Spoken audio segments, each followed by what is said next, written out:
За да градиме подобра иднина, треба да знаеме што било минатото, што е сегашноста, па за да имаме перцепција за подобрата иднина. Види. Само една работа сакам да кажам дека често денеска ќе им го понудиме ова на луѓето и ќе речат ама не, сме виделе ние све и не така функционира. Значи они се заглавени у минатото.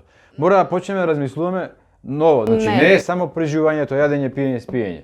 Вака, значи има околу не знам сега кои години беше крај на историјата. Што е тоа крај на историјата? Дека луѓето веќе не треба да се замарат со што било претходно, туку да гледаме на иднината. Ако е крај на историјата, значи е крај и на сите класни борби, и на крај на се претходно. Од теоретски, кога го гледаме. Па теоријата ние учиме од историјата, која учиме која историја секако се согласува. Не само учиме, гледаме пример како луѓето живееле порано, што како се менувал животот порано. Тука кој е трикот? Кој е трикот? Трикот денеска е што ти кажуваат. Еве учите вие како живееле порано и не убедуваат дека денеска најдобро се живее успоредба со претходните системи. Ова е врв. Ама не е само живењето. Не е само живењето. И сите пример производствени процеси, економски процеси како се одвивале војните и слично. Како ние сме дошле денес до капитализмот, ние треба да знаеме што било, кои процеси се поминале низ историјата, па за да имаме и представа како ќе се одвива, значи иднината. Не можеме ние утопистички да ја гледаме иднината. Не е нужно сите тоа да го знаат.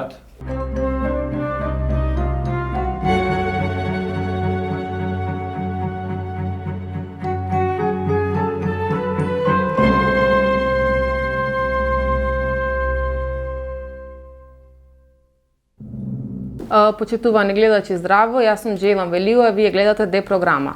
Се почесто ги поставуваме прашањата каде оди човештвото, каде оди светот, дали ние сме виновни за се што се случува на земјината топка, дали сме на работно уништување на планетата и така натаму. А од друга страна се поставуваат прашањата за добар живот или така наречен уметност на живењето. Па од тука би разговарале на овие теми со другарите Здравко Савески и Александар Митров. Здраво. Здраво. Па прво би почнала со Митров околу тоа што го кажав, уметност на живењето, што според тебе значи еве овај термин, што опфаќа? Па ми се свиѓа идеја синтагма уметност на живењето. Се спомнува, има и книги напишани на тоа тема, може поише од источна филозофија, зен будисти, има една позната книга што е уметност на љубењето или на сакањето и така натаму. И уметноста е битна работа преку која што може да го анализираме секое дадено општество. И сега би почнал некои најбазични теми да дефинирам по моje видување. Например, што е уметност денеска или па што е живот, како го гледаме животот. Уметност, на наша некоја етимологија, упатува на умење, значи треба да умееме нешто.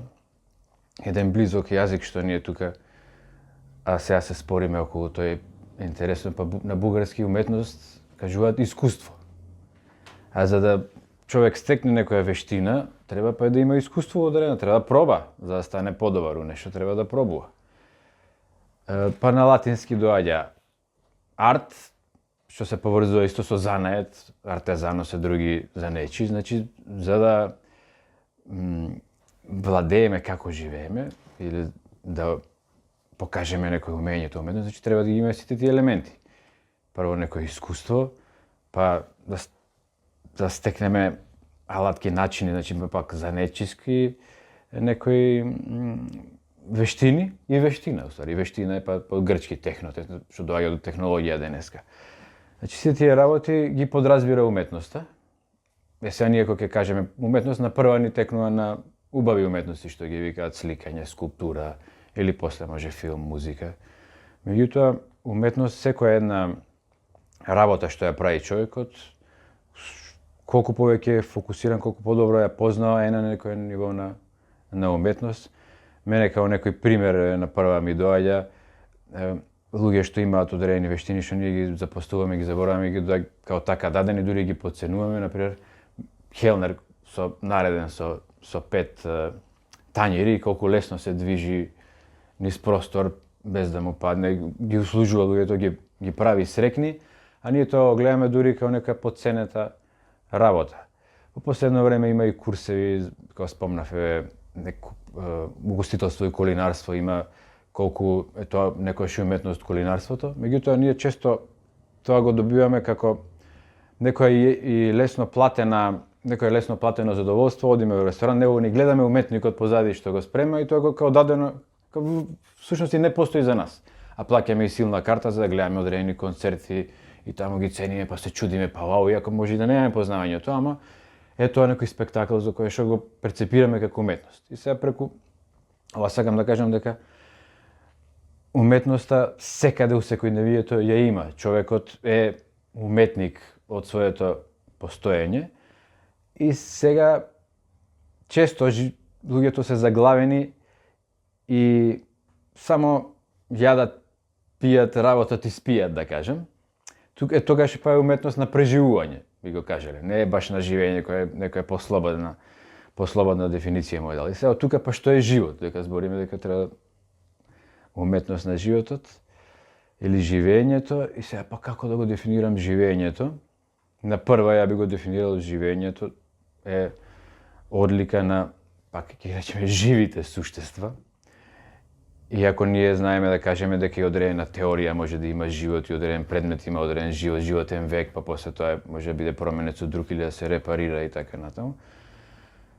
И како да го дефинирам живењето, најлесно ми е као да спомнам па тука и смртта, дека живењето, дека сите животни процеси се случуваат хормонски, кај човекот, кај други живи суштества животни. На крајот, као смртта може продолжување на животот или завршување на животот, која ќе запрат сите тие некои функции преку кои што ние денес да го препознаваме животот. И сега како тој процес на живење од раѓањето до смртта да биде поинтересен, покреативен, поинвентивен или поисполнет, да кажеме.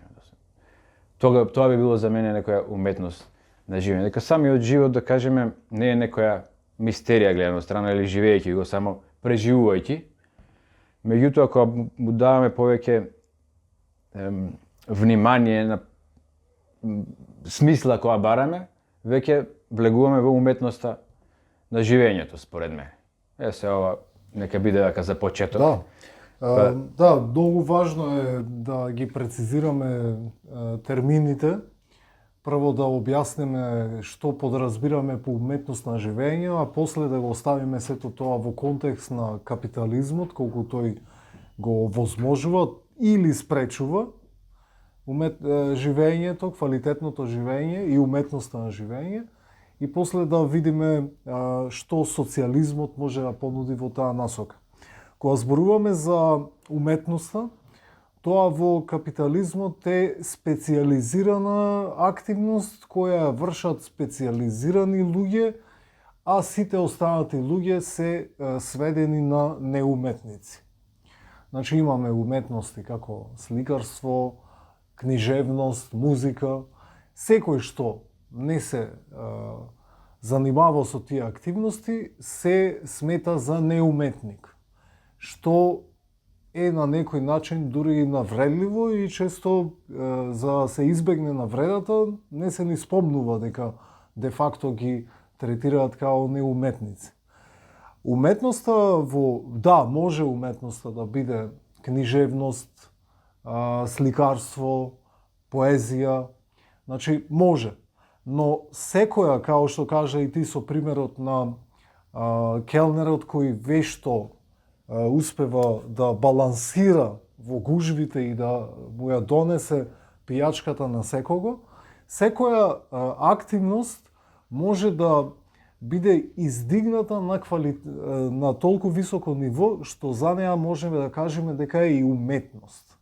Значи, уметнички сето тоа и изгледа и човекот што тоа го прави буквално и ужива во тоа и може да го третира сето тоа како уметност. Значи, може некој да направи, може да градинари и тоа да го направи уметнички добро. Може да изработува дрводелски производи и тоа да биде доста квалитетно. Може да игра кошарка и целата негова игра да биде на ранг на уметност. И сега кога зборуваме за уметноста на живењето, исто како и секоја посебна активност, така и целосното наше живење може да биде издигнато на ранг на уживање на уметност. И кога зборуваме исто така за живењето, важно е да се направат разлики на два процеса кои надворешно изгледаат доста исти. Едниот е арчење на животот, а вториот процес е уживање во живењето. Надворешно исто тече времето и затоа изгледат добро, изгледат исто, но има огромна и суштинска разлика дали го трошите животот, дали животот е сведен на куча посо или уживате во секој ден, во секој нов ден. Кога може да се каже дека некој ужива во секој нов ден, тогаш тој може да го викаме уметник на живењето и неговото живење станува уметност. И сега, како ова да не биде нешто што е утопија или нешто што може да го направат само малцина, туку нешто што може да се создадат општествени услови за тоа да стане можност која им се нуди на огромното мнозинство. Значи, огромното мнозинство да бидат уметници на најголемата уметност на живењето. Јас прво имам малку проблем со терминот уметност, затоа што е уметноста? Се што изгледа добро естетски е уметност, или уметноста е тоа што говори за некој, не знам, состојби во општеството и за промени. Дали уметноста е уметност нешто што може да донесе само промени и е револуционерна, или уметноста е само со естетика поврзана. И од тука, ако така го прошириме прашањето и ако зборуваме за уметност на живењето, тогаш дали уметник е тој што само живее добро, или уметник е тој што сака да направи општествени промени, живее општествено ангажирано? Дали тој човек е уметник или само некој, нели, ако се забавува, ако живее добро, ако оди пешачи во природа, се храни здраво или така натаму? Да, например, таа е важна, одлично поставена дилема, значи дали е само естетско прашање, туку има нешто во врска со етиката и тука веројатно е важно да ја направиме разликата и помеѓу хедонизмот и евдемонијата. Хедонизам е да главно значи интензивна забава која е обично, бидејќи не може да биде трајна, е концентрирана на краток рок. И обично под задоволства во животот, во капитализмот пред се сваќа хедонистички начин на живот. Евдемонија е да чувствуваш постојано трајно среќа, радост. Значи да бидеш задоволен од живењето. Но тоа е еден од аспектите. Вториот аспект е поврзано со етиката и јас мислам дека важен аспект на уметноста на живењето е водењето на етички исправен живот, бидејќи и тука има врска со животниот стил. Например, животниот стил може да биде експлоатирачки и неексплоатирачки. Експлоатирачки животен стил кој нуди задоволство е сосема можен и голем дел од луѓето денес го прават тоа или мислат дека тоа е вистинскиот начин. Едноставно го ставаш на врвот сопственото уживање, без разлика дали тоа, во контекст на климатска криза, е крајно проблематично и ја загрозува иднината не само на сопствените деца, туку и сопствената иднина. Но постои и неексплоатирачки животен стил, кој исто така може да нуди задоволство, а кој може да се води со ценење на добробитта и на заедницата, и на припадниците на таа заедница. Така што етичкото прашање кај уметноста на живењето е доста важно. Например, ја има етиката јас пред сите други, тоа е етички став. Значи, и тоа се нарекува егоизам. Значи, додека неексплоатирачкиот животен стил, кај што уживаш во живењето, а при тоа не нанесува штета, исто така е етички став. Комунитаризам, е алтруизам, и ете, да кажеме еден пример на тој неексплоатирачки начин на живење, иако има многу, да речеме, да уживаш во изгреј сонцето. Тоа не му нанесува штета на никому, а тоа е уметност. Ако, дел од уметноста на живењето да споделиме, ако можеме да уживаме во изгреј сонцето, тогаш утрото наместо најнеубавиот дел од денот може да стане многу убав во продолжение од изгреј сонцето и целиот ден понатаму да биде доста добар. Зависи ако не одиш 8 сати на работа, те експлоатират. Точно, и сега, еден од начините како капитализмот ја оневозможува уметноста на живењето, значи го претвори најубавиот ден од денот, утрото, во период кога луѓето мора да брзат да стигнат на работа по секоја цена точно на работно место, и едноставно тие немаат време да уживаат во животот. Така што и втора работа, како капитализмот врши интервенција во целата приказна, е што секоја работа која не чини пари, ја смета за безвредна, значи и изгреј сонцето, според капиталистичките стандарди, е безвредно, бидејќи е бесплатно. Додека од човекови вредности, тоа е нешто што може да те исполни со радост и со позитивна енергија за денот да ти биде поубав. Зависи каде изгреј сонце, ако те носат некаде преку агенција на некоја тура и те нудат изгреј сонце, ке платиш за тоа. Ама наводно нема да се качиш да го гледаш. Зависи како ќе ти го сервира. Да. Мене заинтересирало што спомнати се естетиката и сега ние естетика одредена као постои кај човекот тоа потреба да види нешто убаво. Сега тука што е убаво, што е добро, што е уживање, тие се малци исто порелативни поими, зависат од може да кажеме индивидуални вкусови или општествено прифатени вкусови, па и наметнати социјално научени вкусови. И тука се интересни работи. Веројатно нема човек што не му се допаѓа изгреј сонцето, као убаво делува. Идеално, па дури во природа прошетки, не сум видел некој да рече, не е убаво, боите се убаво распоредени. Сега кога се создава па и уметност некоја низ историјата која гледаме па и од фреско сликарство па масло на платно современи уметности, боите и коштале. Самите бои биле исто извор на моќ, на богатство. Чинеле некојаш колку кило злато, кило боја, лапис лазури или така натаму. Значи и тоа што денеска пак се смета за она општо прифатена во главна уметност е поврзана и со колку чини која е незината општествена моќ.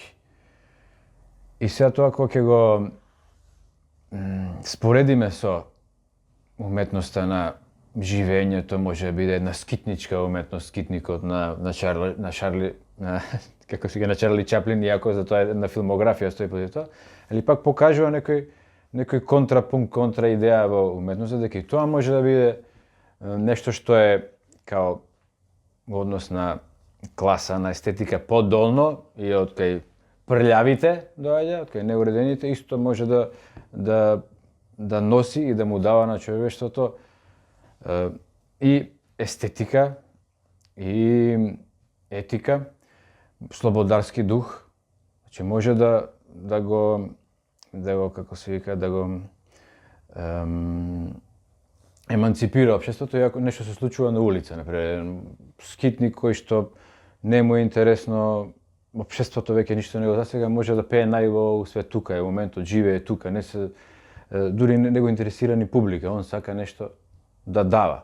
И сега тоа е на некоја маргина на општеството, а може да е по вредност на емоции, како он го доживува својот живот, може да е многу на повисоко ниво од другиот оперски пеvač кој е под голем стрес да донесе едно дело, па дали критиката што ќе каже за него, значи он е толку зависен од некое надворешно ценење, некој надвор треба да му каже дали е добар, па да го награди со плата, со колегите и така натаму. Со ова сакам да покажем еден каков све спектар на луѓе живеат и што све кај сегде може да најдеме уметноста. И ако некој посветува секој ден да се разбуди во одредено време, на исто место, на одреден плоштад и да си најде смисла на своето постоење. Сега пак и тоа е, да кажем, индивидуален пример, да кажем, на една страна, индивидуален пример на друга страна, а пак сите се, да кажем, општествено условени.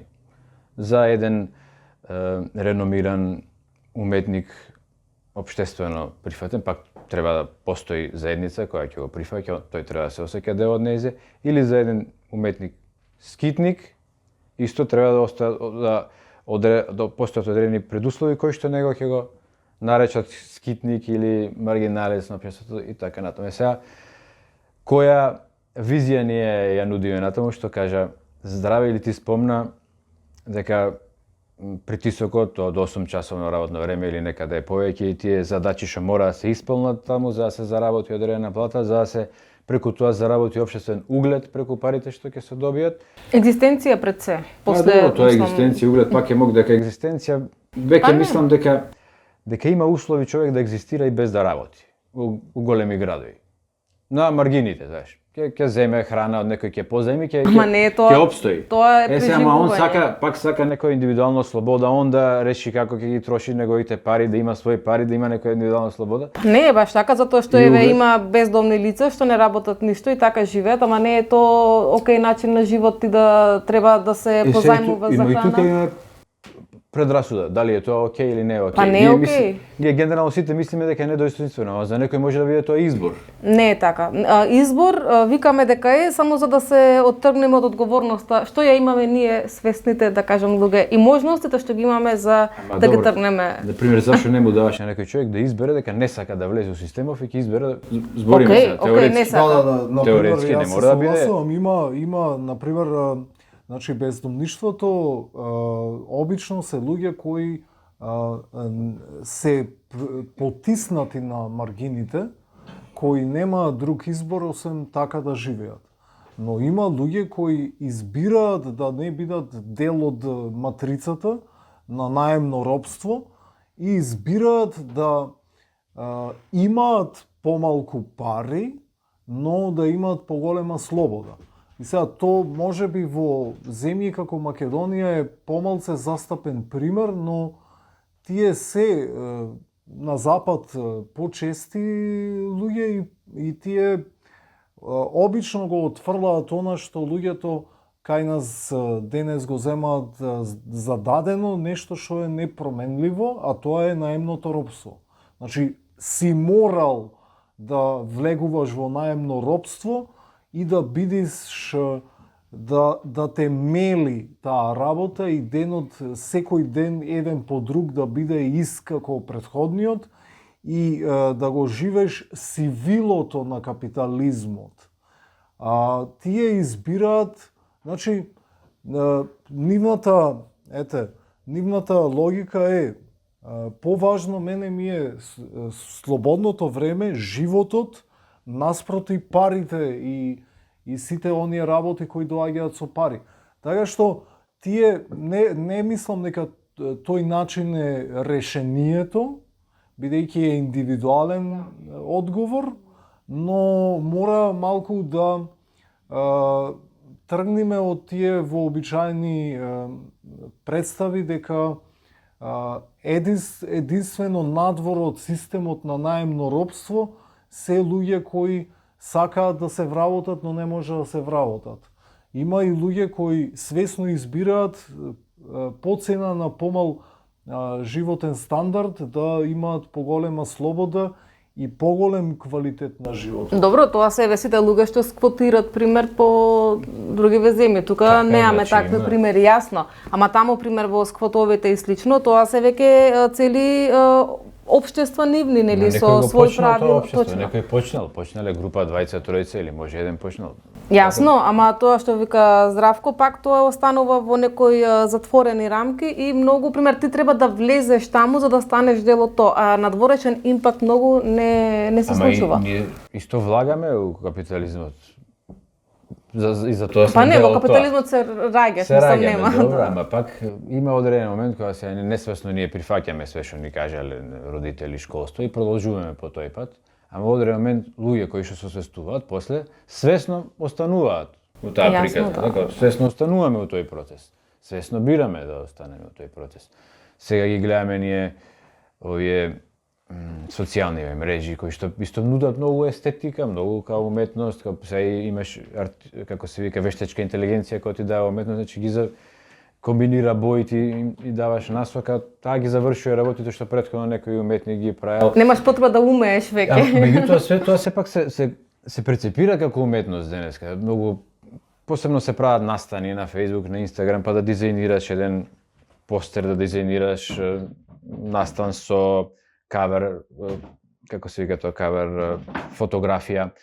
Че се до тоа денеска е ценето и тие луѓе што тоа го работат се ценети и од една страна се перцепирани и као уметници, као добро платени уметници, имаат слобода. Меѓутоа и денеска може некој да реши да нема социјални медиуми. Сега како тој го перцепира живот, како комуницира со другите, колку се маргинализира сам себе си, колку тој уметнички да живее како може да им покаже и на другите, да каже. Од една страна има и други некои кои што живеат како има еден пример, баш го гледам македонски пример, некој на човек кој што живее сам си гради куќи земјанки, ама тоа го промовира на Инстаграм, на социјални мрежи, на Фејсбук, и он мора да се популаризира, види дека постои некој. Да, ма со тоа што го прави влие тоа. на некого и да повика луѓе да дојдат таму и да видат неговиот начин на уметност. Сега некој од тие исто, главно секој што сака да се популаризира, тоа го гледам како опасност од живење, вака, сака да се додворува и главно се луѓе што играат со национални идеи. Го гледам тој сега слободен, живее у планина, меѓутоа игра со идејата на македонизмот, македонци дека се најстари и така натаму. Значи мора да се додвори на широката публика. Јасно, тука е така што проблемот тој кога не е одцепен од И општеството. тука е проблем кога некој сака да стане јавен забавувач, јавен уметник, да се додворува на идеологијата која што владее. И тој ќе каже дека денеска исто може човек да биде независен, може сам да заработи, може сам да стане милионер, некој станува роб на тие програми што секој ден се На капитализмот. нека неќе да разочара, неќе да каже за незгодните работи. И отприлика модерните уметници се такви као дури и да у јавност не сакаат да бидат строго да кажат колку капитализмот не го бива. Па тоа дали не можеме да ги колку наречеме е тие репетитивна уметници уметност. и да ги наречеме уметниците од 20 и 19 век, пример, што со нивната уметност против системот действувале и носеле нови прогресивни револуционерни идеи. Па кои се тие уметници или кој уметничко дело направило? Па не направило, Повторно, значи... јас би рекол Тоа е уметноста дека на не политиката. треба да ја третираме уметноста како специјализирана активност. Да, имало и има доста добри писатели кои се уметници, да речеме, но има и обични луѓе кои толку е добро ја вршат својата работа што ја вршат уметнички добро. И треба да одиме потаму од капиталистичкото специјализирање на уметноста како одредена работа која вршат одредени луѓе. Да пробаме ние самите да станеме уметници, особено на најголемата и најважната уметност, уметноста на живењето, и да го поставиме прашањето колку системот не ограничува во тоа да го направиме, бидејќи ќе кажам две работи кои се важни околу како капитализмот спречува тоа.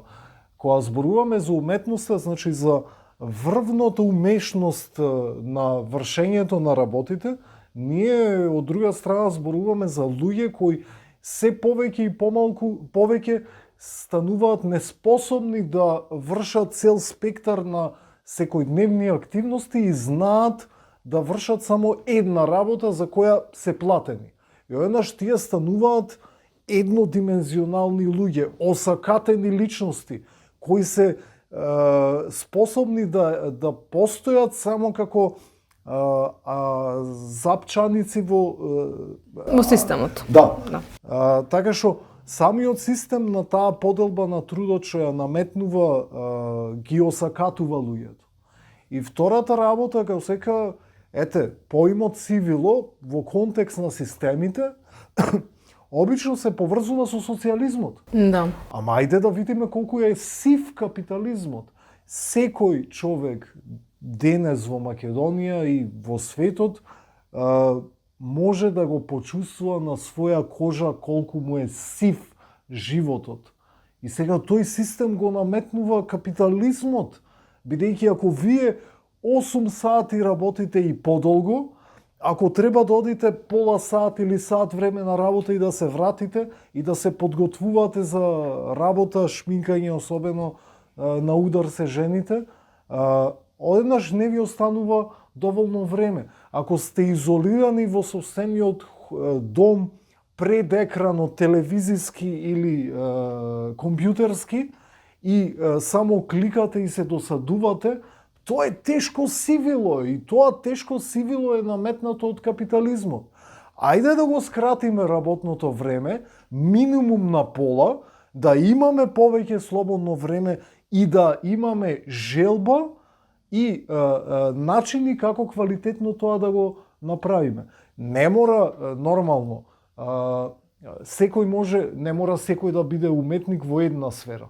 Некој сака едно да прави, некој сака друго. Да ја овозможиме таа можност секој да го работи она што сака да го прави и да се внесе со љубов и тоа да го работи најквалитетно што може, издигнато дури на ниво на уметност. Тогаш живењето нема да биде само живуркање, туку одеднаш ќе стане нешто што ќе се радувате на секој нов ден. Да, ама тоа би се случило после револуцијата во социјализмот што ќе го градиме, а во капитализам нема да се случи и затоа сега пример како со ова свест и овој начин на живот ние можеме да стигнеме до овој живот што го посакуваме, каде што веќе уживаме, каде што секој ќе работи тоа што го сака, бидејќи во овој економски систем вака поставен. Значи јасно ни е дека нема тоа да се случи. Уште нешто би спомнал сега за сивилото, боите. Например, сепак ние живееме сега, бар ово е секојдневие што го живееме во општество на филтри, на филтрирање, имаш на тие Инстаграм филтри, фотографии, филтри, значи доста има колорит и уметноста и дигитализација и има и доста квантификација. Например, порано имаше и тие што не се професионалци, одредено ги викаа наивни као уметници или аматерски уметници.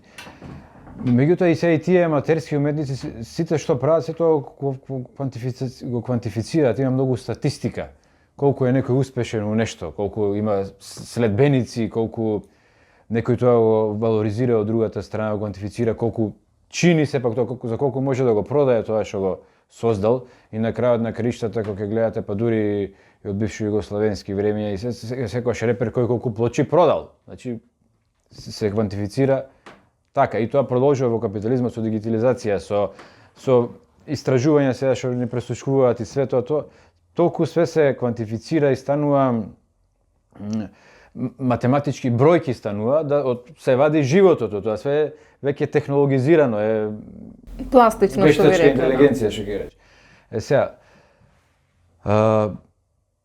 да спомнеме некој рез пред некоја емисија, спомнеме или некој да го завртиме општество како може да биде поинаку, треба да размислуваме кон други општества, кон социјализам, кон комунизам, кон општества кои останале до сега на ниво на теорија и одредени пракси кои што не вродиле многу со плод, меѓутоа нудат она што го во теорија го нудат тоа што го спомна здраве, дека нудат многу повеќе слободно време за човекот пред се да биде човек, пред се да го чувствува својот живот као нешто врз кое што тој има и контрола и владење и умење своите процеси, не нешто што му го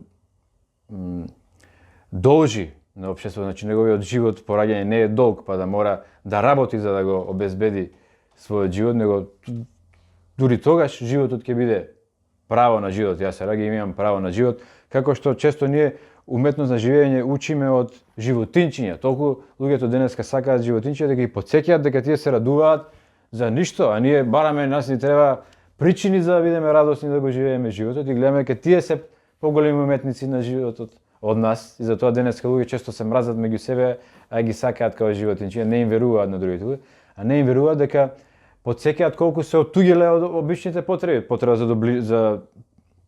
за близина, за допир, за заедничество, за галење и така натаму. И сега одамна постои теорија за едно подобро општество. Постојат услови денеска создадени, кај што ние можеме слободно да произведуваме за сите да имаат и да бидат еднакви пред законот и имотно да бидат еднакви, а да бидат не униформирани, да бидат слободни да изберат во кое поле и повеќе полиња. Да работат на повеќе полиња. Тоа реално е возможно денеска, а тоа за да го направиме, треба поише да збориме и на вакви теми и да се најдат луѓе што ќе се охрабрат да видат дека тоа лажно шаренило го има и тоа сивило што го спомна Здраве. Значи, секој од нас го почувствувал тоа сивило во одреден период од животот и го чувствува и се навикнуваме да го живееме тоа сивило, иако бегајќи од тоа сивило повторно бараме уметност или пак ефтина забава денеска, која исто некој создал видеоигри, креирал, правил филмови, телевизии, онлайн телевизија, онлайн серии гледаме. Значи све тоа ние бараме убавина, бараме надвор од себе некој да ни ја сервира и преку тоа ние да се доближиме до одредени наши потреби за креација. И сега ја не можам да ги обвинам луѓето што бараат све тоа, меѓутоа кога ќе видат суштината дека нивниот живот е испразнет, убаво е да најдат кругови на луѓе да можат општествено да се ангажираме и да подобриме одредени заедници во градот, во општината, да се собереме и нешто да направиме и бесплатно, и креативно, и уметнички, да се посветиме, да бидеме тука, да не размислуваме кои се ефектите од тоа. Тоа е исто многу битно, дека денеска луѓе се занимаваат и со уметност, бидејќи има ефект од тоа, добро ќе бидат платени, ќе бидат уважени. А најбитното од уметноста на живењето е, што се враќаме на тоа, е да уживаме од самиот момент кога тоа го правиме. Да сме тука, не постои ни минато, ни иднина, али кога сме тука и исполнети, тогаш градиме поубава иднина. Да, ама за да градиме подобра иднина треба да знаеме што било минатото, што е сегашноста, па за да имаме перцепција за подобрата иднина. Да, види. Само една работа сакам да кажам дека често денеска ќе им го понудиме ова на луѓето и ќе речат ама не, сме виделе ние све и не така функционира. Значи они се заглавени у минатото. Мора да почнеме да размислуваме ново, значи не е само преживувањето, јадење, пиење, спиење. Вака, значи има околу не знам сега кои години беше крај на историјата. Што е тоа крај на историјата? Дека луѓето веќе не треба се замарат со што било претходно, туку да гледаме на иднината. Ако е крај на историјата, значи е крај и на сите класни борби, и на крај на се претходно. Од теоретски, кога го гледаме. Па теоријата ние учиме од историјата, која учиме која историја секако се согласува. Не само учиме, гледаме пример како луѓето живееле порано, како се менувал животот порано. Тука кој е трикот? Трикот денеска е што ти кажуваат. Еве учите вие како живееле порано и не убедуваат дека денеска најдобро се живее успоредба со претходните системи. Ова е врв. Ама не е само живењето. Не е само живењето. И сите пример производствени процеси, економски процеси како се одвивале војните и слично. Како ние сме дошле денес до капитализмот, ние треба да знаеме што било, кои процеси се поминале низ историјата, па за да имаме и представа како ќе се одвива, значи иднината. Не можеме ние утопистички да ја гледаме иднината. Не е нужно сите тоа да го знаат. Се извинувам. Значи, да, треба да ја знаеме историјата, особено за да знаеме кои се грешките кои беа направени, за да не ги повториме. И, например, за жал, во голема мера, бившите експерименти со социјализмот беа и тие сиви. И ние, значи, треба да видиме кои беа, каде промаршија тие, за да не ја повториме истата грешка. но во секој случај треба ние да бидеме свртени кон иднината, а не кон минатото, као што за жал денес нашето општество во голема мера е заглавено во историјата. И кога зборуваме за иднината и за концепирањето на иднината, значи ако не е само доволно да се констатира дека капитализмот не чини, тоа треба да се направи, бидејќи обично кај нас во Македонија се лоцира проблемите на капитализмот као да се проблеми типични за Македонија. Ами секој поглед на другите земји се забележува дека и таму ги немат нашите политичари, ама истите проблеми ги имаат. Имат други политичари кои личат јајце на јајце на нашите политичари, а личат на јајце бидејќи во капитализмот само такви луѓе може да дојдат на власт. Но важно е, значи, да се концепира иднината, бидејќи револуцијата не е само еден акт, туку е процес. И сега има една изрека што често се кажува: биди промената што сакаш да ја видиш. Особено аспектот на овој концепт кој почувствуваја промената што сакаш да ја видиш. Ако човек почне да експериментира со убавината на животот, ако станува уметник на живењето, одеднаш ќе забележи дека капитализмот му создава пречки.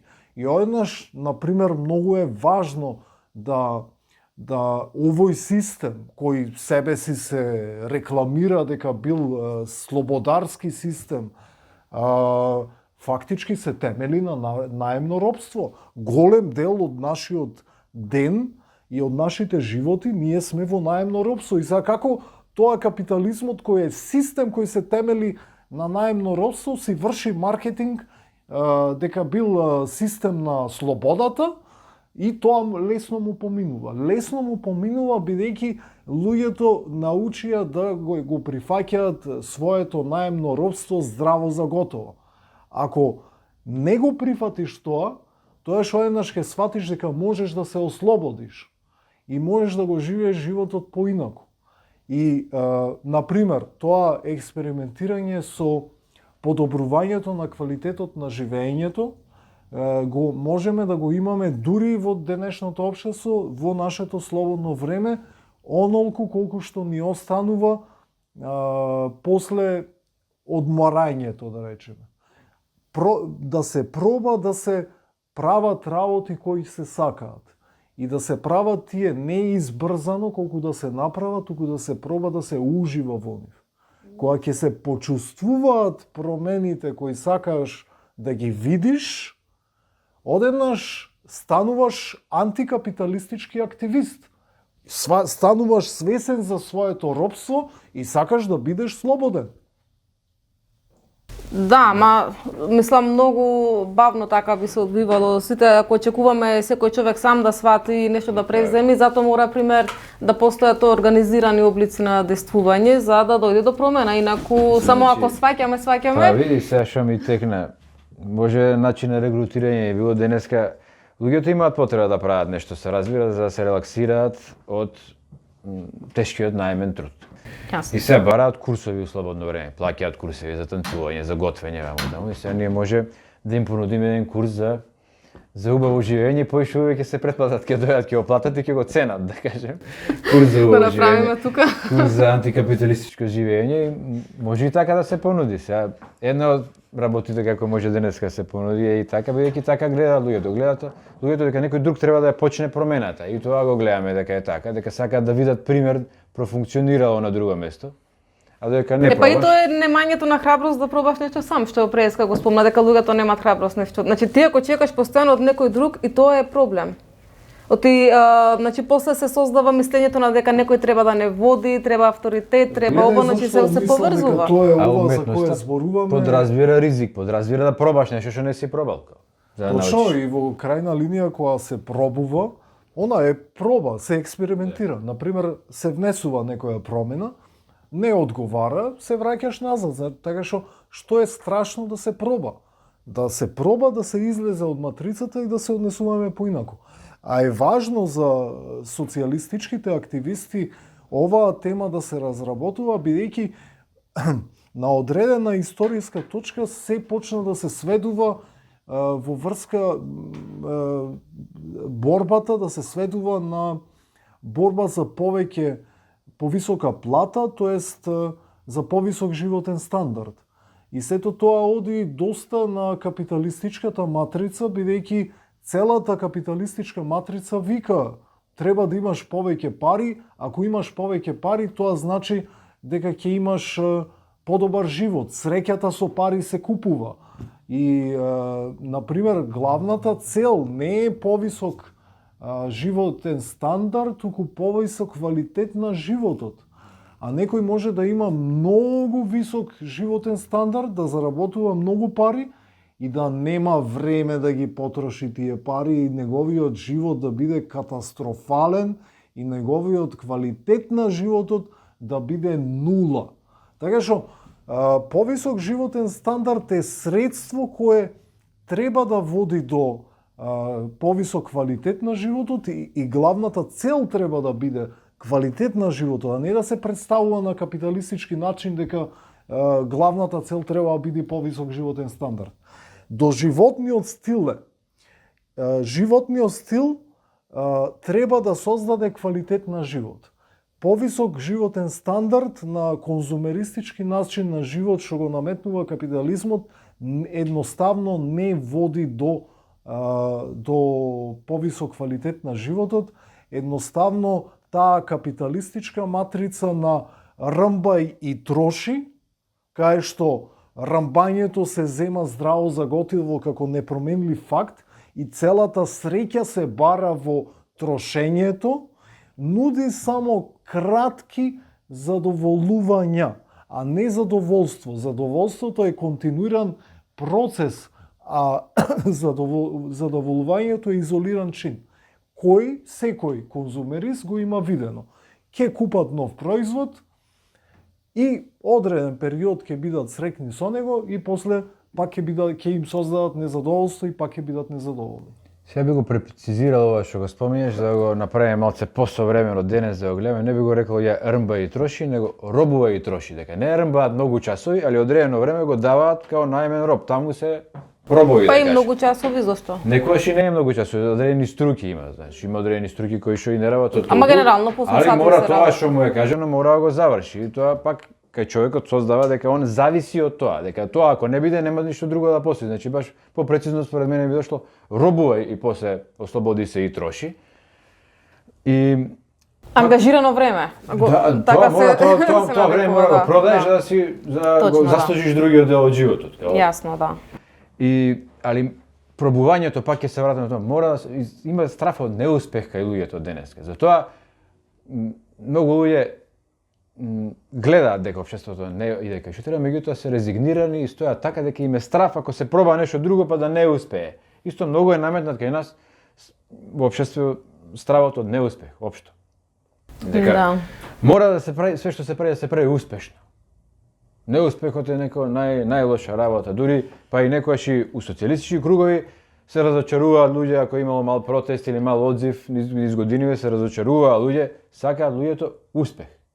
Абе, види се, ако го правиш протест и е важна темата, нормално дека сакаш што повеќе одзив да има, да додат повеќе луѓе. Пак сакаме квантификација од надвор, значи пак полека се граат одредени работи, сакам да кажам, промената кон новото не може да биде однапред јасно и загарантирано со визија Да, се е процес, успех. јасно, ама И за тоа зборам за генерално човештвото, дека за тоа пак се плаши од тие нови движења, отварање кон социјализам, кон комунизам, кон раскин со капитализмот. Дека сите луѓе гледаат така, ама се викаат, сепак ова функционирало и ќе го набедат пак човекот дека е ваков, дека е човек на човека. Волк ќе ги најдат сите тие стари аргументи против капитализмот и покомотно се чувствуваат така.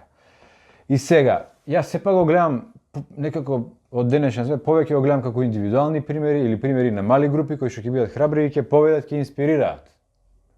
Едноставно, големи организации тешко функционираат денеска големи организации кои што имаат политичка идеја и цел за промена на општеството. Дека многу е разбиено. Разбиено е човештвото, страшно е разбиено, индивидуализирано.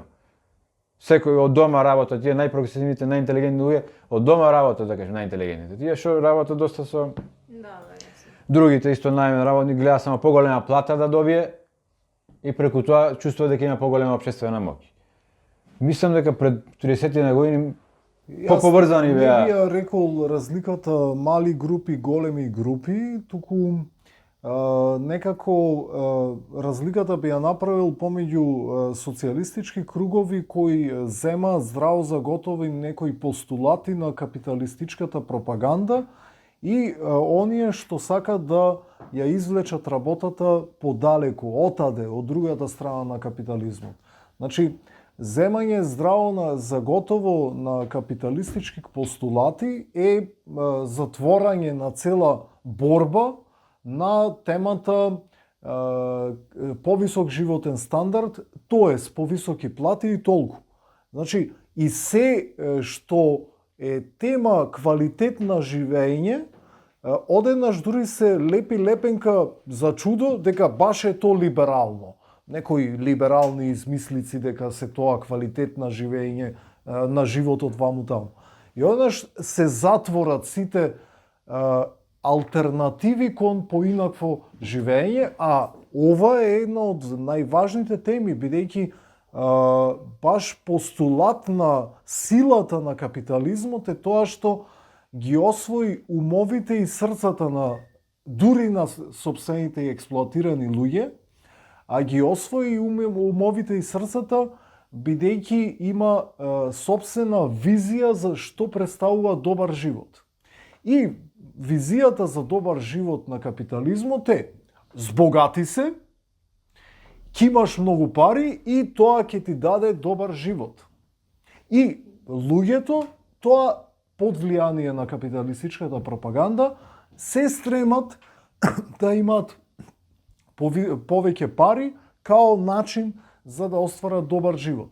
Ако социјализмот и социјалистичките сили не успеат да му парираат на оваа визија за добар живот на капитализмот, тогаш не можат да ги освојат срцата и умовите на експлоатираните. Значи, ние мора да му понудиме на луѓето нешто повеќе од сивилото, маскирано како борба дека ќе се издигнеш повисоко од твојата експлоатирана положба.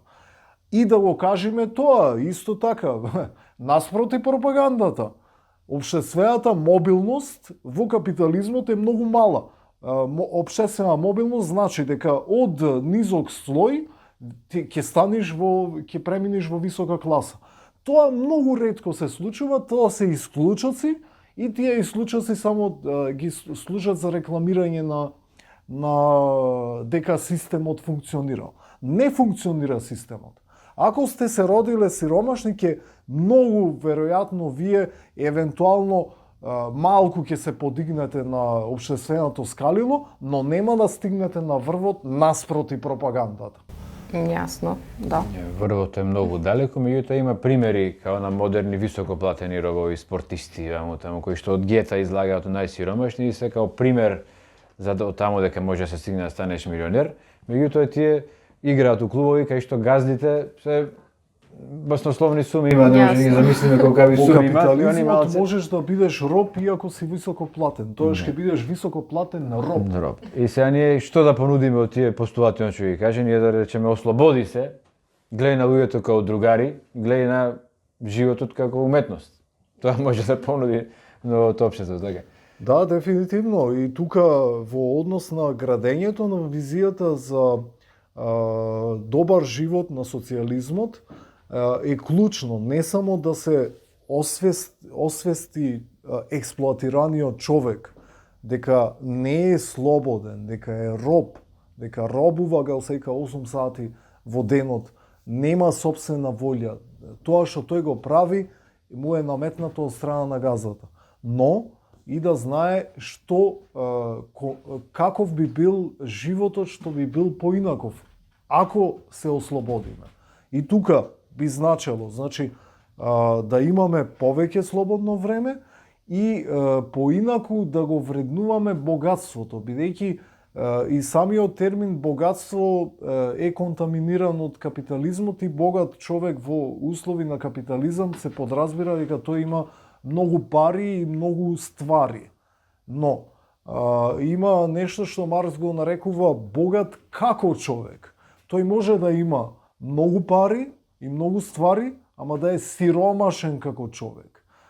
Да се биде богат како човек значи да не само да си богат со слободно време, туку да бидеш богат во срцето, богат во умот, да имаш многу пријатели, да бидеш богат со пријатели, да си нашол љубов, да имаш миленичиња. Значи, има многу аспекти, да имаш внатрешен мир. И тоа е аспект на богатство. На благосостојба. Да, благосостојба. Така што, например, дури старото значење во англискиот јазик на терминот wealth е well, нешто добро. Значи, и овој термин, овај капитализмот го изврте дека wealth значи да бидеш богат, да имаш многу пари. А фактички wealth беше многу поврзан со значењето на welfare, значи благосостојба. Да. Сите овие вредности што ги кажуваш, не може обичниот човек целосно да ги има, затоа што во капитализмот. Точно, затоа што капитализмот значи создава како народот е лика и прилика на буржоаското општество. Значи сите негативности што ги има буржоаското општество, нормално дека ги има и народот. И бидејќи јас не сметам дека општеството од долу само од себе ќе се ослободи, дека ќе се освестат сите луѓе, па некако не знам тоа како ќе се случи на референдум, ќе гласаме ние дека го менуваме капитализмот и бараме социјализам. Затоа свесните луѓе, порано кажани како авангардата, сега активисти на работничката класа, политички активисти, како и да било кажано, значи ние што сме свесни за состојбите, мислам дека можеби треба да ги преиспитаме и начините како ние действуваме и нашата методологија за да се приближиме до народот. А да очекуваме дека самиот народ ќе се освести, тоа мислам дека е утопистичко гледање. Не, ние сме тие што треба да ги освестиме луѓето, али и затоа ние е важно да себе си ги разјасниме поимите. Значи значи можат да го соборат капитализмот само луѓе кои веруваат дека не можат да ја најдат среќата во услови на капитализам, дека да се биде богат е нешто што по наследен пат се стекнува, освен по исклучоци ако сте врвен спортист и слично.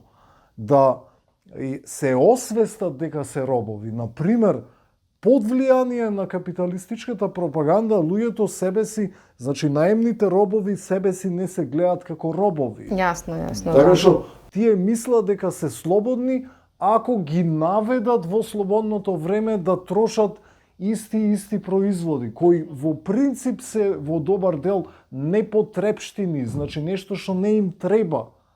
Така што, значи, ние обично, значи досега, да речеме старата левица, многу исклучиво се концентрира на она што се случува за време на работното време.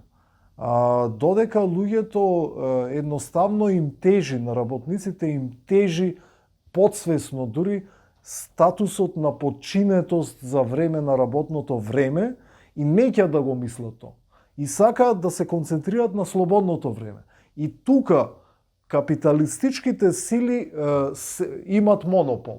Ние сме им оставиле, ние сметаме или одреден број наши другари сметаат дека зборување што се случува во слободното време е либерализам а вистинската револуционерност се покажува на тој начин што ќе зборуваш единствено што се случува во текот на работното време.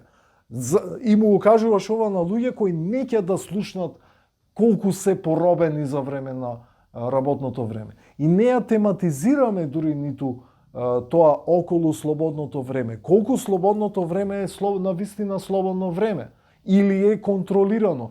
Ги насочуваат на пасивна забава, на купување, на пасивно гледање. На репродуцирање на И сега, системот. така што баш тие мислат дека имат слободна волја во текот на слободно време, а фактички насочени се од страна на системот да прават активности кои го репродуцираат профитот.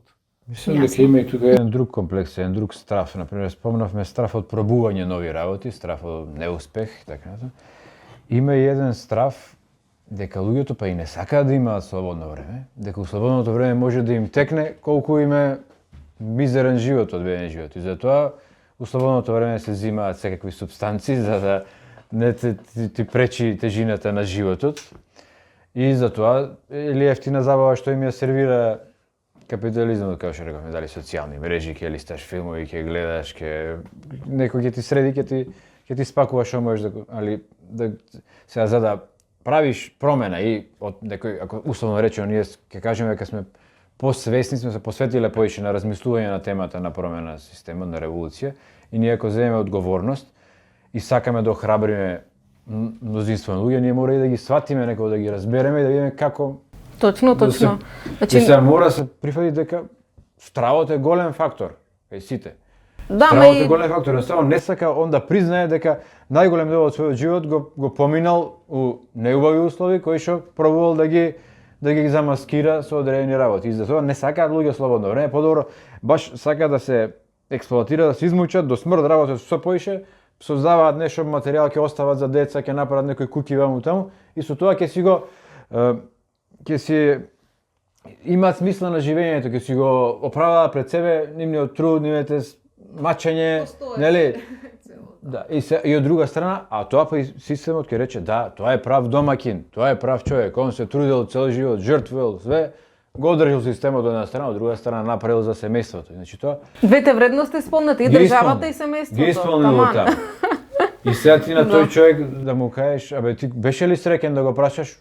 Он нема се концепт навреди. за среќа. Сега, еден многу важен момент би сакал да спомнам, например, ова што ние денес во Македонија го живееме, е максимумот што може да го понуди капитализмот. Максимумот, бидејќи сега не се сите богати. Така, ама не може тоа не го нуди капитализмот. Не може сите да бидат Илон Маск. Тоа не е возможно во капитализмот. Максимумот на капитализмот е да има речиси полна вработеност, платите да се релативно добри, значи не можат тие да бидат исклучиво високи во услови на капитализмот. Мнозинството може да се надева на релативно пристојни плати, као што се во овој момент. Бидејќи кога зборуваме за максимумот на што може да понуди капитализмот, треба да бидеме свесни дека во услови на капитализмот може да бидат многу полоши. Значи да има масовна невработеност, широко расширена сиромаштија, да немаме леп да јадиме, и тоа се случува во капитализмот. Од гледна точка на тоа, ова е максимумот. И сега, во услови на максимум на што го нуди капитализмот, луѓето се несреќни. И сега, како тоа, кога тоа многу кажува за еден општествен систем? Ако тој во услови на својот максимум има ситуација кај што луѓето се плашат да останат сами со сопствени мисли, бидејќи, пратете, ако изолирани поединци се плашат да останат со своите мисли, тоа психолошки проблем на тие поединци. Ако масовно огромен број на луѓе го имаат тој проблем, тоа што е општествен проблем. Општеството е болно. Општеството го создава, системот го создава проблемот. Да. На толкава отуѓеност која создава, али ете, например, значи затоа е многу важно да зборуваме за отуѓеноста. И таа е една од важните критики на капитализмот, бидејќи ако не биде човек свесен за феноменот на отуѓеност, може да мисли дека нужно е вакво отуѓено општество да имаме. И тука е и желбата за промена. Ако му ја убиете на луѓето масовно желбата за промена, тогаш системот ќе си остане. Бидејќи тие луѓе немаат желба да живеат подобро. А за жал кај нас луѓето се научени, се издресирани, би рекол, програмирани, едноставно да го тераат животот живуркајки од денес за утре во сивилот. Социјализмот е оној што треба да им каже дека може подобар живот од ова сивило на експлоатиран живот и дека вреди да се бориме за такво нешто. Значи да смениме уметноста на живуркувањето или преживувањето со уметноста на живењето. Може да кажеме, да. Јас за крај би кажала само дека сето ова што го очекуваме од луѓето да го направат и ние да го направиме, односно да станеме новиот човек, пак по услови на капитализам не може. Значи ние можеме да целиме да станеме новиот човек, но новиот човек би бил човек кој што би бил растеретен од сите овие експлоататорски односи, од класниот однос и слично, така што тогаш можеме да зборуваме за целосно здрав психофизички човек со вредности за кои што зборуваме сега. Во овие услови тешко. И затоа останува на нас, условно кажано, посвесните, не посвесни дека ние нешто не знам што повеќе од другите, туку авангардноста на некој начин што ја викаме и одговорност да ги освестуваш другите луѓе. Да пробаме. Да пробаме, да. Тоа е најважно, да пробаме. Па добро, фала за разговорот. Почитувани гледачи, следете ја програма секој вторник во 18 часот.